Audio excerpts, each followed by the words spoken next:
Bienvenue sur notre chaîne. Aujourd'hui, nous parlons de comment conserver notre guérison parce que nous remarquons que beaucoup d'enfants de Dieu sont aujourd'hui découragés à cause du fait que lorsqu'ils viennent à Dieu, Dieu les visite, Dieu leur donne la guérison, mais après ils remarquent après quelque temps que la guérison n'est plus là, que la maladie revient ou encore que lorsqu'ils viennent à Dieu, pendant qu'ils sont en train de prier, les choses se passent bien, mais une fois qu'ils rentrent chez eux, la maladie revient encore. Ce matin, nous voulons parler de comment conserver la guérison de Dieu. Alors, je vais vous prendre d'abord une anecdote pour dire qu'aujourd'hui, lorsque vous êtes dans une société, lorsqu'on vous engage pour que votre salaire, vous voulez que votre salaire demeure stable, qu'est-ce que vous faites? Vous respectez les exigences de la société. Vous respectez votre contrat de travail. Vous respectez tout ce qui est dit dans votre contrat de travail. Vous respectez et vous respectez vos tâches en fait. Si votre contrat de travail vous donne 8 heures de travail, vous faites vos 8 heures de travail. Vous le faites pourquoi? Parce que vous voulez que votre salaire demeure. Vous voulez que votre salaire soit quotidien. Vous voulez que votre salaire soit, que ça puisse passer chaque fin du mois. C'est-à-dire, chaque société a des règles. Et lorsqu'on vous emploie, vous devez respecter, si vous voulez que votre salaire passe, vous devez respecter les règles que la société vous donne pendant que la société vous engage.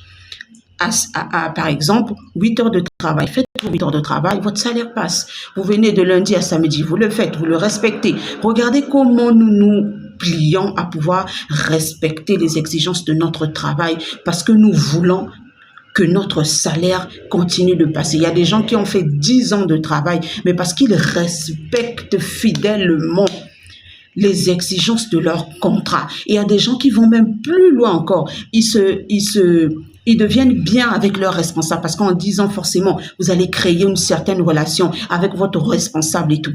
Maintenant, lorsque vous êtes dans cette condition-là, lorsque vous êtes dans cette condition et que une personne vient, vous venez dire à votre chef que je trouve que tel employé, il faudrait l'enlever.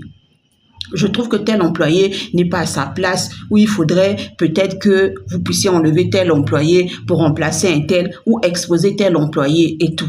Sachant que vous respectez vos exigences, sachant que vous faites 8 heures de travail, sachant que vous êtes bosseur, sachant que vous êtes travailleur, sachant encore en plus que vous avez une bonne relation avec votre boss. Votre boss, il va chercher les raisons, il va pas trouver. Il pourra pas vous exposer. Il dira à la personne qui viendra lui dire de vous enlever, ben non, mais c'est pas possible. Je ne peux pas parce que cette personne est dans ces conditions, cette personne travaille bien, cette personne m'est fidèle, cette personne respecte ses heures de travail, cette personne, c'est une personne bosseuse, cette personne est rentable et de surcroît, cette personne est en bon terme avec moi. Bien aimé, regardez tous les efforts que nous faisons pour garder notre travail. Il y a des gens qui le font pendant des années et des années. Nous arrivons à respecter toutes ces exigences-là. Eh bien, en Dieu aussi, lorsque nous venons en Dieu, c'est la même chose pour conserver votre guérison. C'est la même chose pour conserver votre guérison. Vous devez respecter les exigences. Vous devez... On a parlé dans la vidéo passée de la fidélité qui était l'une des vérités pour que vous arrivez en fait à demeurer, à conserver votre guérison. Vous devez être fidèle. Regardez comment vous êtes fidèle à votre société. Regardez comment vous devez vous réveiller très tôt parce que vous devez respecter l'heure. Parce que regardez comment... Mais lorsqu'on vient à Dieu, on pense qu'on doit agir autrement. Non, bien aimé. Lorsqu'on vient à Dieu aussi, c'est pareil. J'ai voulu vous passer cet exemple afin que vous puissiez rester pour réfléchir, pour voir comment est-ce que vous arrivez à travailler pendant 5 ans de façon stable, pendant 6 ans, pendant 10 ans, pendant 1 an de façon stable sans que ça ne puisse impacter, sans que votre salaire ne change. Regardez comment vous respectez les exigences de votre contrat de travail. Regardez comment vous entretenez votre relation avec votre patron, bien aimé. C'est la même chose. C'est la même chose que nous devons faire pour conserver notre guérison. Ça, c'est la partie 1.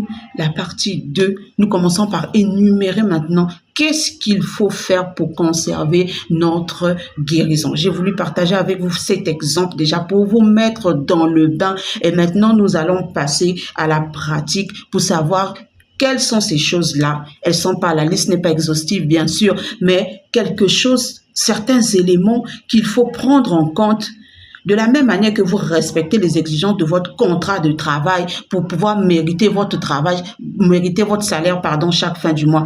C'est la même chose que nous devons faire, pour pouvoir conserver notre guérison. Que Dieu vous bénisse. À très bientôt.